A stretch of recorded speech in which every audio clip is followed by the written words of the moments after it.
Welcome, in front of me is a NOKIA X20 and today I will show you how you can capture a screenshot on this phone. So to get started, all you want to do is open up content that you wish to capture. I'll be using the home screen as an example for it. So once it's open and visible, simply hold power key and volume down at the same time.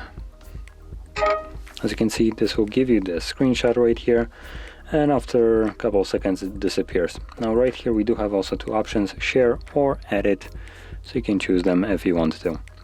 Now once the image actually disappears, you can find it in your Photos application. As you can see, there it is.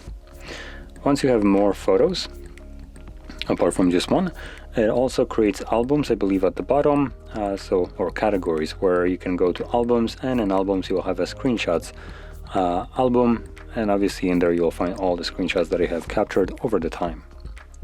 So that being said, that is how you'd capture a screenshot and also where you can find it. And if you found this very helpful, don't forget to hit like, subscribe, and thanks for watching.